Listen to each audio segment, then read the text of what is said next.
Good morning. It's a distinct pleasure and privilege to introduce to you this morning Mr. Wallace Renfro, Vice President and Senior Advisor to the President of the NCAA. Before I begin, I'd like to take the opportunity to publicly thank Wally for being here today. As you may or may not know, Miles Brand, President of the NCAA, was to deliver today's keynote address. However, Miles recently learned that he has pancreatic cancer and could not make the trip.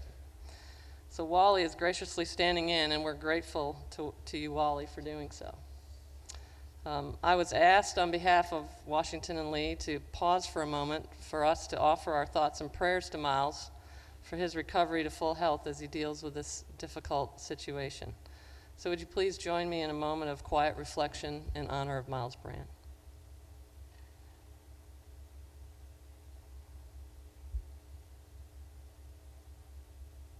Thank you. And Wally, would you please relay to Miles that we wish him all the best in this difficult time? Well, Wally is excited to be in Lexington. A history major in college, he had a professor who captured his interest in early American history, and he's been captivated ever since. A professed Civil War buff, he told me yesterday that W&L is one of the schools he has always wanted to visit because of our history and our Civil War history and how they're so inextricably intertwined. And he's always wanted to see R.E. Lee's office. And I know he intends to try to do that and peruse the R.E. Lee Museum sometime today, and I trust he'll discover all the other many treasures that reside there. Wally worked for the National Collegiate Athletic Association, better known as the NCAA, for more than 35 years. And then in 2002, he decided it was good timing for him to start his own business. Former NCAA President Cedric Dempsey had retired, and Miles Brand had just taken over. So he left the NCAA, and for about 6 months, he ran his own business until Miles called him to come back. And Wally accepted, thinking in his mind he might be there for a year. So in 2003, he went back to become the senior advisor to Miles Brand. And as good fortune would have it, and Providence plays its role, he never imagined he'd become such a close associate to Miles, and he remains there today. And in 2008, he was given the title of Vice President and Senior Advisor to Miles. So when people ask Wally what does he do for his career, his occupation, he tells them the simplest answer he knows: I'm a speechwriter. And that's because if he were to try to describe all the things he does in his capacity as Vice President and Senior Advisor, it would take him too long to explain exactly what he does. He's written hundreds of speeches, position papers, and congressional testimonies. He's testified before Congress on issues in college sports, and he provides advice and counsel on a broad range of topics in intercollegiate athletics. He served as a spokesperson for the NCAA in every major market newspaper in the country. He's participated in hundreds of television and radio interviews. And his specialty is media training, and he's media trained numerous people for interviews on HBO Real Sports, ESPN Outside the Lines, Fox Sports News, 2020, Court TV, CNN. You get the picture. He's been doing it all.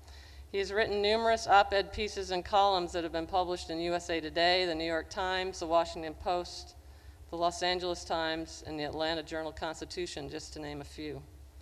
So in short, Wally's done it all in his capacity as speechwriter at the NCAA. And I could go on and on because I have quickly learned that Wally is a fabulous, engaging, fascinating, and very articulate man. But you'll see that, and I want you to discover that for yourself. He is excited to bring forward what he has planned to speak to us about, and he's even more excited about the conversation, the question and answer period at the end of his address. So without further ado, I have the distinct pleasure to introduce you to Mr. Wallace Renfro.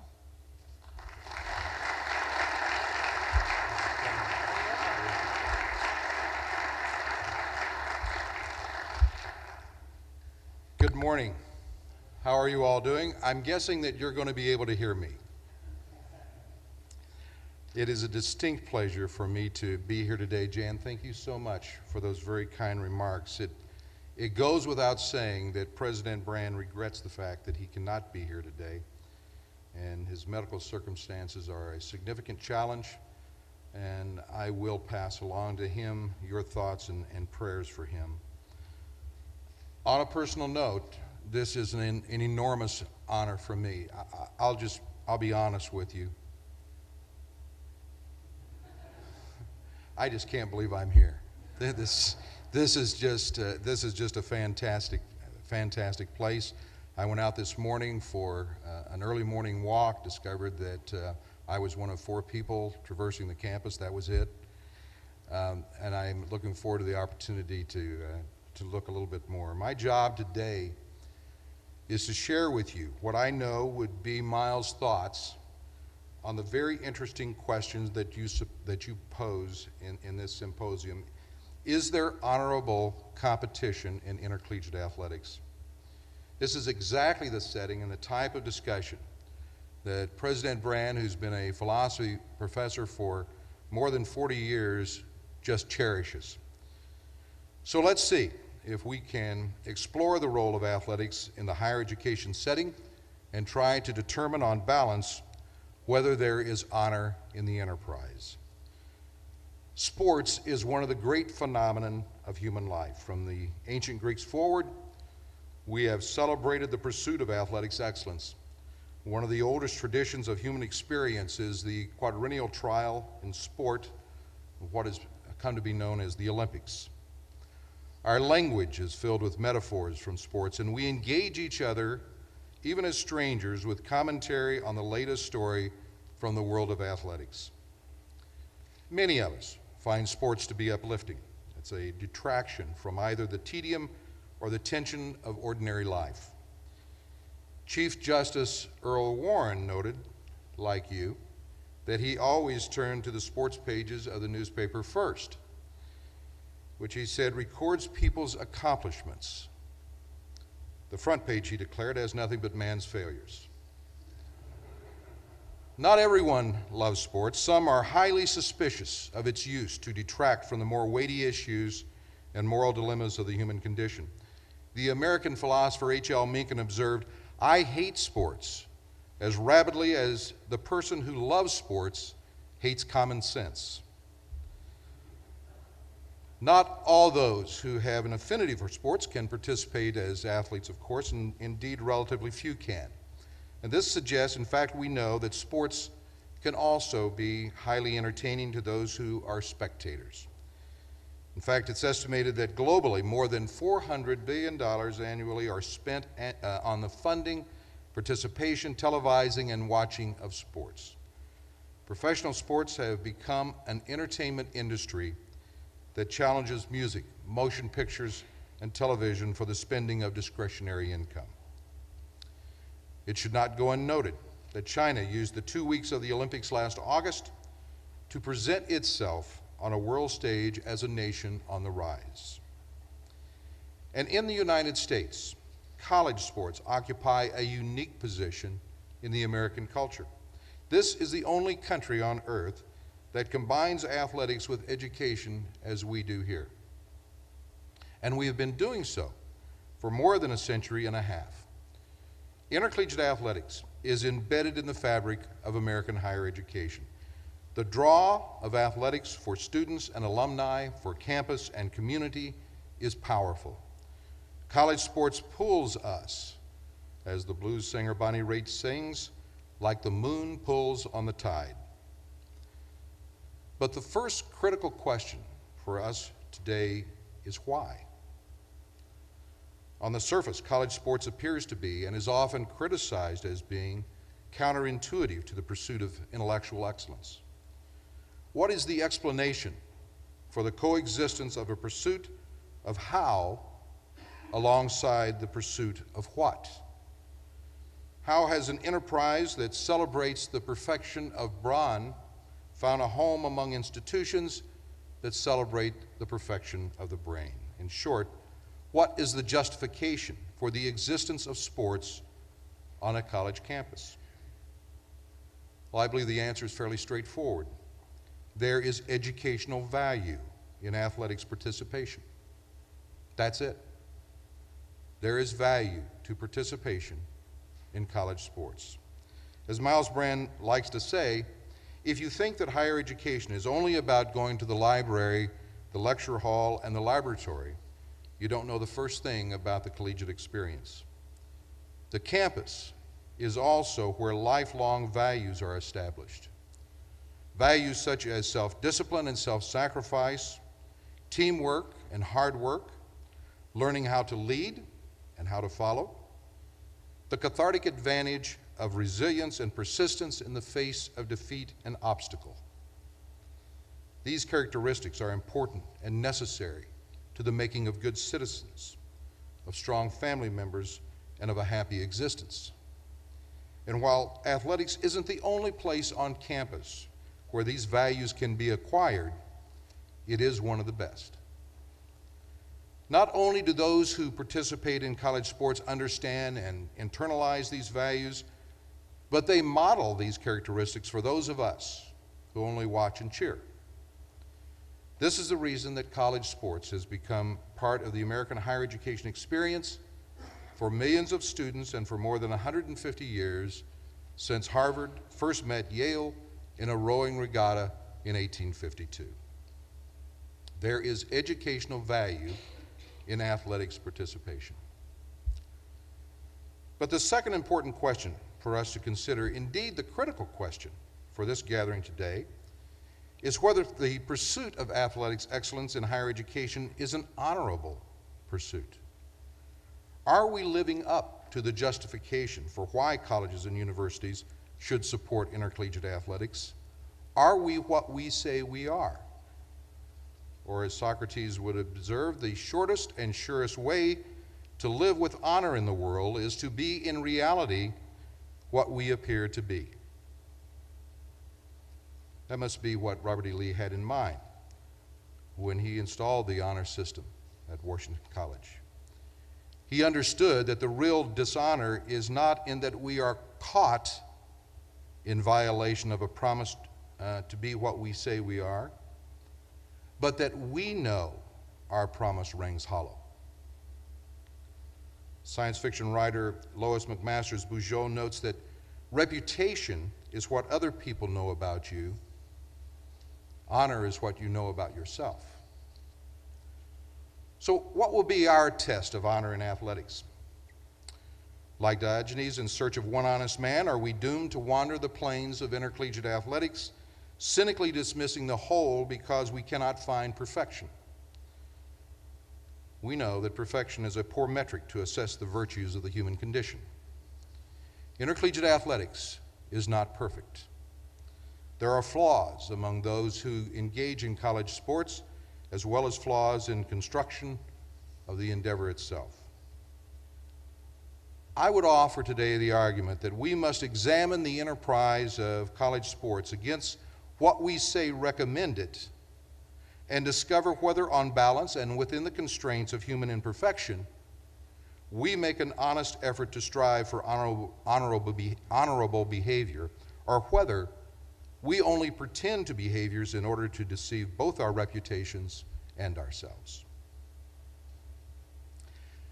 It stands to reason that when an activity becomes part of a culture, that there are central beliefs that, if abandoned, will so change that activity that it cannot last.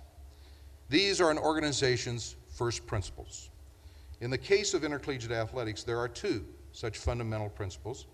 Those who play the games are students, and the enterprise must embrace the values of the university itself.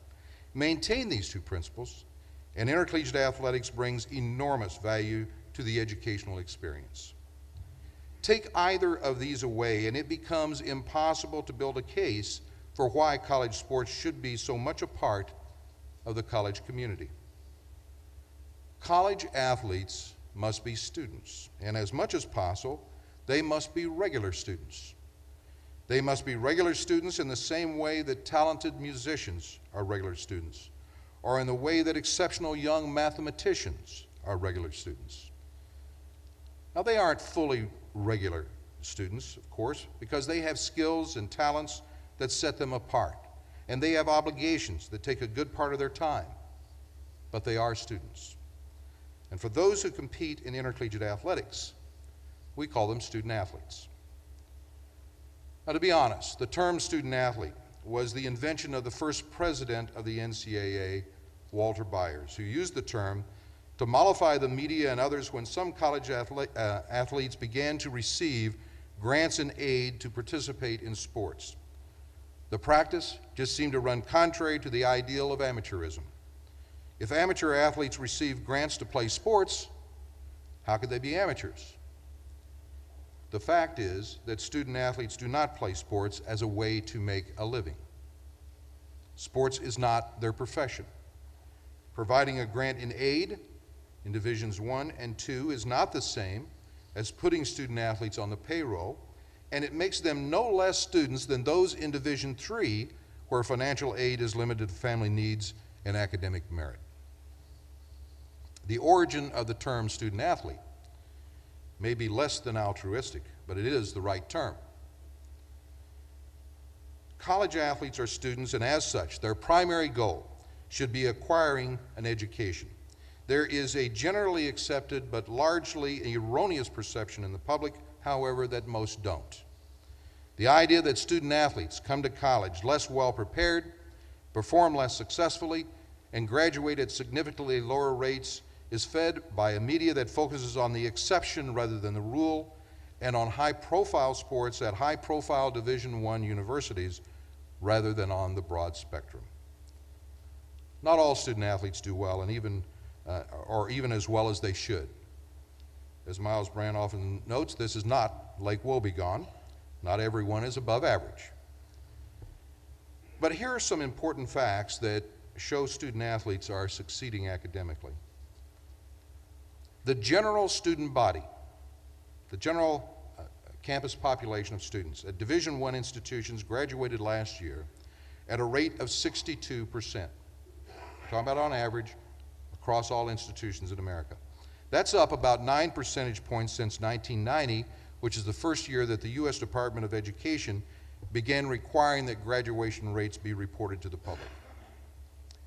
Student athletes in Division I graduated last year at a rate of 64%, up 11 percentage points since 1990, and 2 percentage points better than the students in general.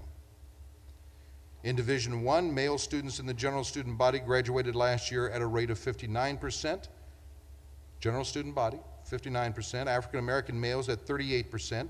These rates are up 8 and 9 percentage points respectively in the last 15 years. What we're seeing is that across the board, students in college are graduating at higher rates. We have a consistent ascending pattern. Male student athletes graduate at a rate of 56%, 3 percentage points below males in the student body, but up 9 points over male student athletes in 1990. We're seeing the same ascending pattern. We haven't caught up. The male student athletes haven't caught up yet, but we're seeing the same ascending pattern. African American male student athletes graduated last year at 48%, 15 points better than in 1990, and 10 points better than black males in the general student population. Bottom line, student athletes in Division I have made significant and greater progress academically than students in general over the last 15 years. This is significant and seems contrary to the popularly held notion about student athletes. Now, this did not occur by chance. We have been focused on academic reform efforts for the last decade and a half, and the progress we see today is a result of those efforts. This is especially true in Division I, where the most comprehensive set of reform measures in the history of the NCAA are now in place. When you use a true accounting of student athlete success, including transfer students, which the federal government does not, the results are even more dramatic. Although the federal government doesn't do so, we've created a metric called the Graduation Success Rate, or GSR, that tracks all scholarship student athletes in Divisions I and II. It doesn't work as well for Division III because they're not on athletic scholarship.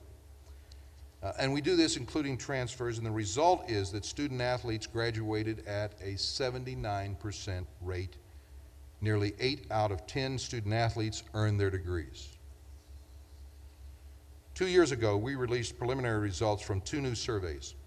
The first one is called Growth Opportunities, Aspirations, and Learning of Students in College, or GOALS.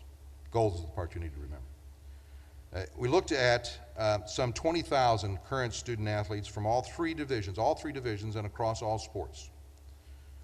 The second survey was called the Study of College Outcomes and Recent Experiences, or SCORE, and it focused on more than 8,000 students who had graduated from high school in 1994. We looked at them 10 years later, and these are the ones who went on to participate then in athletics. And according to that study, 88% report that they graduated from college if you look beyond the 6-year window established by the federal government. 88%, nearly 9 out of 10. That's a phenomenal success rate. And by the way, 27% of those former student athletes have received postgraduate degrees. It's no mystery why student athletes perform better academically than the general student body. First, they tend to enter college better prepared. On average, higher GPAs and higher test scores. Second, athletics departments are both insisting on and then supporting better academic achievement. Significantly, campuses are responding to the new standards put in place through academic reform for both entering freshmen and enrolled student athletes. Ironically, even when we achieve these kinds of goals, there will be cynics who say, yes, but you did it with jock courses, sympathetic professors, and watered-down majors. Well, I would remind those who make such claims that curriculum, standards for instruction, and approval of majors rest with the faculty, not with the athletics department or the NCAA. Faculty members have responsibility for maintaining the integrity of an institution's academic standards. Except for the rare anomaly, I frankly don't believe that such practices broadly exist. When we asked former student athletes in that SCORE study, in all three divisions, about their majors, 31% said that they had majored in business, and that's about 3 percentage points higher than others in their cohort who matriculated but who did not participate in sports. 29% majored in education. That's the same as their cohort. 18% majored in social sciences. That was 6 points higher than their cohort. And 16% majored in science, math, or engineering, 6 points less than others in that cohort. So roughly, these student athletes are taking the same courses in the same majors as other students. When we looked at the GOALS study of current student athletes, the percentage by type of major are about the same and in the same proportions over all three divisions. Business continues to be the most frequent major, followed by social sciences and education, and at least 90% of the student athletes in each major reported positive feelings about their choice of majors. 90%. My guess is that if you survey students in general, it's going to come out approximately the same with regard to their satisfaction with the major they chose. The idea that large numbers of student athletes are majoring in soft disciplines or that there is a high degree of academic fraud is simply not sustained by the data. Where it may occur, the faculty should be swift to address the problem. They are the guardians of academic values for the academy. But blaming higher academic standards for increasing the risk of greater academic fraud is nonsense. By that logic, you could eliminate academic fraud by doing away with standards altogether. That's an absurd argument. We should maintain high standards. We should practice vigilance with regard to academic integrity and aspire to new levels of performance. We must preserve the principle that student athletes are students. The second fundamental principle is that athletics is embedded in the university. Athletics shares the values of the academy. One key part of the university's mission is the same as the critical part of athletics' mission, and that is to educate students. There is educational value in participation. But again, our perception of intercollegiate athletics is muddled by the impact of scale, so-called big-time college sports. Last year, some 660,000 fans bought tickets to the 64 games of the NCAA Division I men's basketball tournament. Another 120 million watched the games on television. More than 32 million attended NCAA Division FBS, Football Bowl Championship football games during the regular season, and an estimated 1.3 billion watched on television. Now, this certainly doesn't match up with our sort of romanticized idea of intercollegiate athletics. How does 110,000 partisan fans streaming into Beaver Stadium to watch their beloved Nittany Lions play Ohio State in football comport with the educational values of Pennsylvania State University?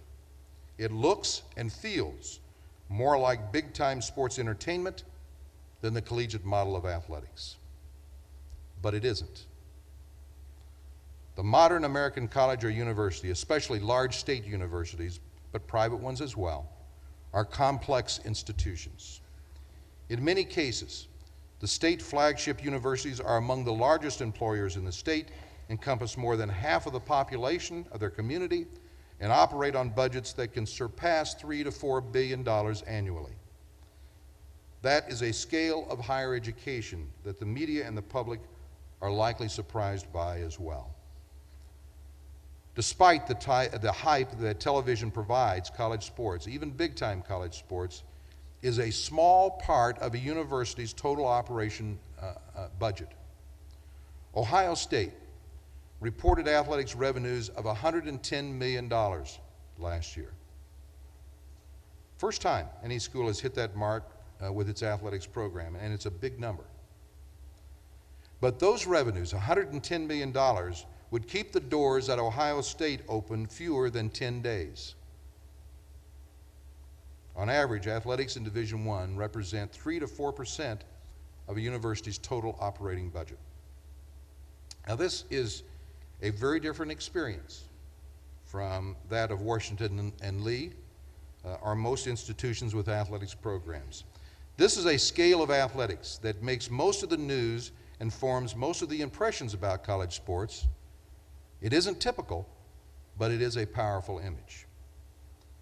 There are questions to be raised about how well big-time college sports is coping with the financial pressures of maintaining its lifestyle. We should have a concern about the rate of growth of these programs, which is outpacing the rate of growth of their universities by 2 to 4 times, and in most instances, outpacing revenues. But let's be clear. Over the last 5 years, there are only 5 Division I institutions that consistently have athletics revenue surpluses at the end of the year. Only 5 every year over the last 5 years. In any given year, only about 5% of all Division I institutions have revenues that exceed expenses. All other colleges and universities subsidize athletics, and there's nothing wrong with that. The problem is when these subsidies rise to a level that threatens the academic mission of the institution. In 2007, the NCAA released the report of a presidential task force that looked at the future of Division I intercollegiate athletics, but it had implications for all 3 divisions. Although the focus was on Division I, there were representatives from the other divisions as well. Much of the emphasis within the task force was on issues around fiscal responsibility and the trend toward a growth rate that frankly is not sustainable. In recent years, there has been an unparalleled rise in operating budgets and capital expenditures. Today, nearly 20% of the average spending in Division I athletics is tied to facility expansion and the debt service that results. If the revenues fail to cover the costs, the university itself will be responsible for that debt. As the task force report noted, higher education has monetized the anticipated growth potential of athletics for near-term benefits while mortgaging the long-term financial security of the university if there's a downturn in the fortunes of college sports. Now, this will be an important challenge for governing boards, presidents, athletics administrators, and faculty for some time to come. The financial pressures on higher education to deliver more with the same or less will grow, and it will be increasingly difficult for colleges and universities to support an athletic growth rate that outpaces the rest of the institution. But the important question in today's discussion is how scale, size itself, can or does impact the value of intercollegiate athletics and the academy. Are intercollegiate athletics what they appear to be to their honor in the enterprise? Now, although I have some specific concerns, I would argue that in and of itself, scale is not an impediment to maintaining these important values. Big isn't always better, but it isn't naturally bad either. There's a cynical perception held by some that the scale of big-time college sports and the time spent on their sports by elite athletes have professionalized both the enterprise and athletics. They try to argue that sheer volume overwhelms values. But the idea that Division I athletics, by virtue of its scale, has become professional sports is no more valid than suggesting that large research-based public universities have abandoned the values and ideals of higher education simply because they enroll thousands of student athletes rather than hundreds. The University of Virginia, or Virginia Tech, is no less committed to the values of higher education than Washington and Lee, simply because the scale of operation at Virginia or Virginia Tech is bigger. And the same holds true for big-time sports. On the other hand, scale in Division III has a very different meaning. Because of the relatively small enrollment at Washington and Lee, close to 1,800 students, and the large number of sports, 23, the percentage of students playing varsity sports, Jan, I assume, is about 25%. 25%. Many Division III institutions have similar experiences, and some have participation rates of 40% or more. So the relative impact of intercollegiate athletics on the culture of Division III institutions is significant, even though these colleges aren't in the national headlines or on television throughout the academic year. And the experience of student athletics participation for all student athletes, Division III or otherwise, is terrific. We have to get over the idea that scale is a sin in college sports. As Harvard College professor Harry R. Lewis wrote in the Harvard Crimson in 2006, college athletes are today disparaged as professionals, even if they don't violate the compensation technicalities. If they train hard to become skilled, they are dismissed as pros. Being a good athlete is fine, it seems, but there is something wrong with being a very good athlete. Now, we all understand that the higher education experience is much more than attending lectures, reading great works of literature, and writing papers. The campus experience also develops those characteristics that prepare students for life and as citizens of the world. Athletics is one of the ways in which these characteristics are developed. Let me return to that SCORE research that I referred to earlier. It examined the experience of student athletes in all three divisions 10 years out from high school and asked some critical questions about the influence of athletics on the development of personal characteristics. And here are some of what they identified unprompted. 96% said that athletics positively influenced the development of leadership skills. The same 96% said athletics positively influenced the development of teamwork. 93% said that they had a higher degree of minority and ethnic appreciation because of athletics. 94% said time management was positively influenced by their experience in athletics, and 97% reported a positive influence on their work ethic. Student athletes view their athletics experience as a positive influence on the type of person they will become. Athletics has educational value, and the scale of the athletics program does not make it less so. The scale to which athletics is conducted does not diminish the value of participation or the values of the academy. Intercollegiate athletics and higher education in general have also changed with the times in the way that they have embraced commercialism. Now, commercialism is a dirty word in many circles of higher education. There is, for some, a sense that taking corporate dollars will taint the purity of the academy, whether they come through the front door of Old Main or the main gate of the football stadium. And they can. If there are strings attached to money from a pharmaceutical company that interferes with critical research, the reputation of a university can be irreparably damaged, and the search for knowledge can be hampered. But when Stanford University graduate business program accepts $105 million from the founder of Nike, as it did a couple of years ago, it does not mean that the Stanford MBA program will be devalued. The use of private and corporate dollars in higher education has been a fact of life for many decades. Medical facilities, business programs, research efforts, and various other initiatives have been the beneficiaries. As higher education moves steadily on the continuum from being perceived as public good to being perceived as a private benefit, states and federal governments are disinvesting. In that case, corporate dollars will become increasingly important. But the contributions must be provided and used entirely within the scope of the values of the university. And the same principle holds true for intercollegiate athletics.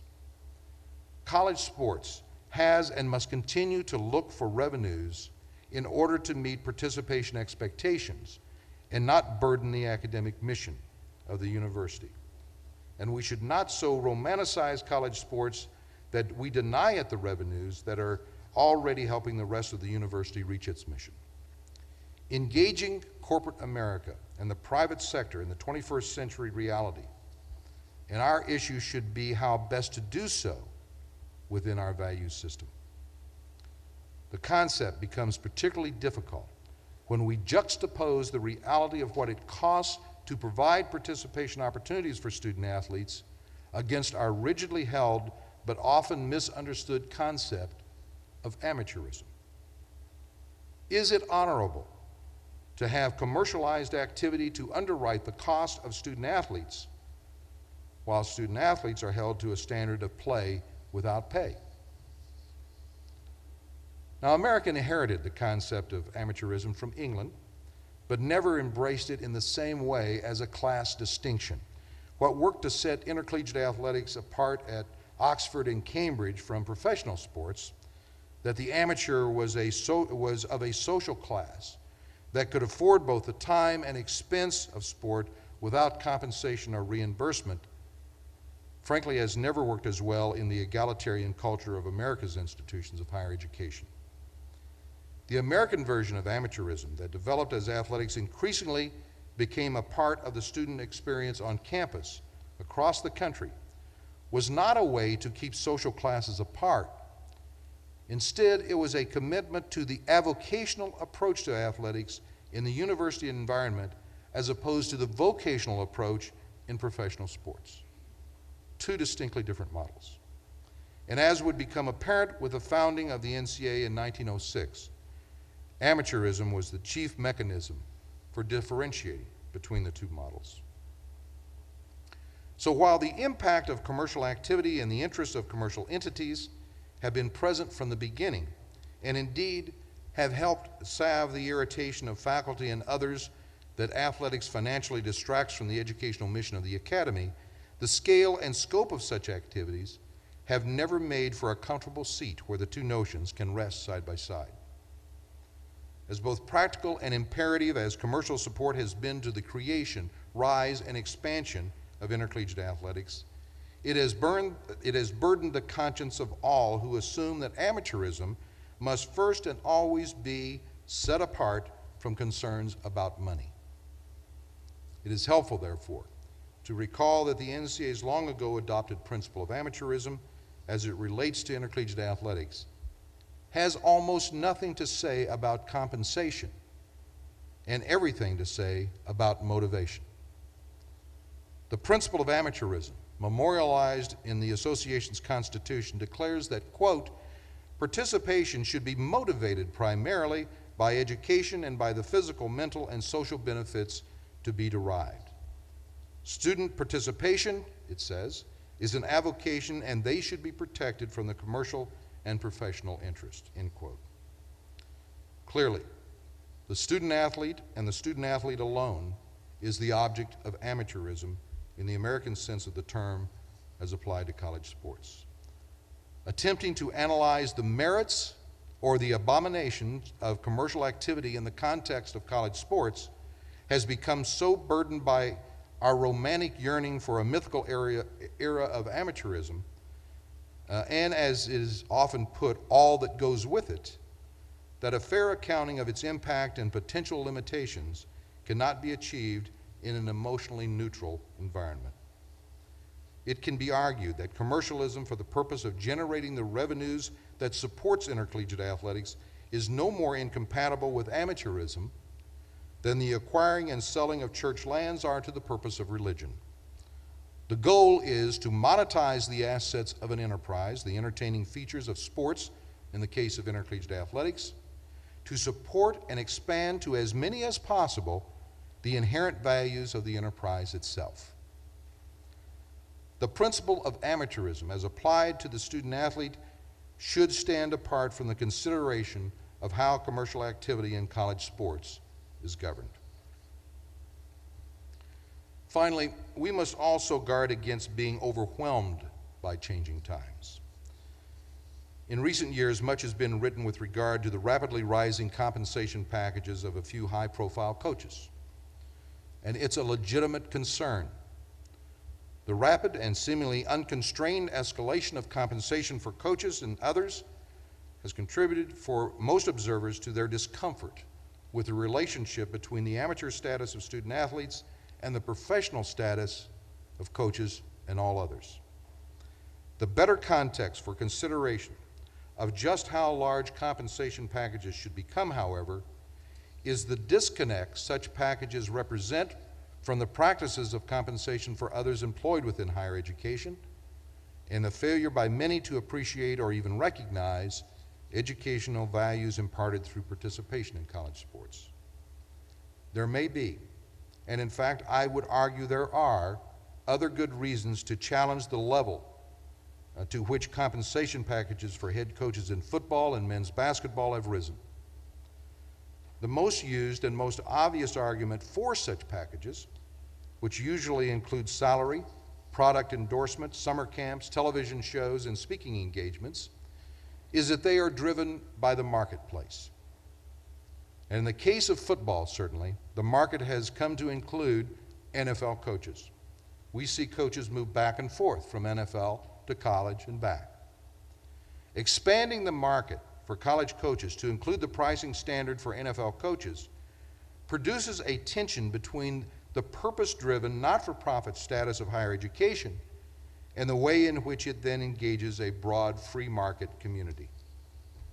But this tension comes not because it is economically impossible or even imprudent for a university to look beyond the historical confines of academia for expertise. Higher education not infrequently recruits faculty from among those who have gained celebrity status elsewhere. That is an economic consideration. The tension comes from whether it is appropriate for higher education to shop for expertise in markets that clearly will lead to exaggerated compensation differences with most other members of the campus. This is a moral question. The price of eggs in a given market is the same for all buyers, regardless of how much those buyers pay for other products elsewhere. The economic question is whether a given buyer can afford to shop for eggs in a market where the prices are arbitrarily higher than what they might otherwise experience. But the moral question is whether they ought to shop in that market. In time, higher education will undoubtedly have to address both of these questions with regard to where it shops for coaches and other athletics personnel. However, such consideration should and must stand apart from the principle of amateurism. The amateur status of student athletes should not constrain the professional status of coaches and others engaged in college sports or the level of compensation of those individuals. I understand that's a little bit of a complex concept. Student athletes are amateurs. Intercollegiate athletics is not. We only run the risk of violating our honor if we pretend to a principle we cannot attain. When Miles Brand became president of the NCAA 6 years ago, he said that the guidepost that would mark his tenure would be advocacy and reform. And he remains committed to that approach. The NCAA is now a century old, and intercollegiate athletics a half century older than that. The two have withstood the test of time. The NCAA and college sports today are what they are because the collegiate model of athletics presents us with an aspiration for what we can and ought to be. We value intercollegiate athletics because we know it teaches us the right things. We are inspired to pursue excellence, and we understand it can be done because student athletes do it every day. I am an advocate for sports as part of the higher education mission, but I understand that as times change, it must be reformed. It must evolve into an enterprise that is steadfastly committed to its values, but not to its past, and that embraces the future, but not its excesses. Above all, we must maintain our commitment to the education of student athletes. In the association's response 2 years ago to a letter on the tax status of intercollegiate athletics from William Thomas, who was then chair of the House Committee on Ways and Means, we responded to a question about how intercollegiate athletics maintains the student athlete as an integral part of the student body. And it's a fair question, and it's one that we must always keep before us. We related a commentary by Peyton Manning, former University of Tennessee quarterback and academic All-America, and currently quarterback of the Indianapolis Colts. You may have heard of them. Manning was honored in 1998 as one of the NCAA's top 8 student athletes. And in his response to the NCAA convention that year, and on behalf of the other student athletes, he had this to say: "It is popular today to ask if big-time college sports are even compatible with higher education. The critics ask if athletics are consistent with the educational missions of colleges and universities. Frankly," he said, those people see the walls that limit us without seeing the spaces that allow us to expand. The reality is that college sports have a lot more to do with learning than they have to do with winning. It would have been easy," Manning went on to say, "to have been a football player and not a student. And conversely, it would have been much easier to have been just a student and left football for another day and time. But it would not have been as joyous, as rich, or quite candidly as humbling to have been one without the other." And turning to the other honorees on the stage that night, 23-year-old Manning said, "I would bet you that each and every one of tonight's honorees would say without hesitation that he or she is a better man or woman and a better leader because of those experiences." Now, that strikes me as a powerful testimony to what intercollegiate athletics can aspire to be. We must not dismiss the abuse of even a few as anomalies that bear no witness to the honorable nature of the enterprise. Evidence of promises not kept by only one strains our hope that all others will honor their promises. But we also must not construe that any measure short of perfection so sullies an endeavor populated on the whole by those committed to its values that the endeavor itself is entirely dishonored. I would argue that intercollegiate athletics is indeed what it appears to be, an educational component of the university experience. On balance, higher education is delivering on this promise. Student athletes are being educated. They're becoming doctors and lawyers, teachers, statesmen, and even presidents. Or as we like to say in the NCAA, there are 400,000 student athletes, and most will go pro in something other than sports. On behalf of Miles Brand, I want to thank you very much.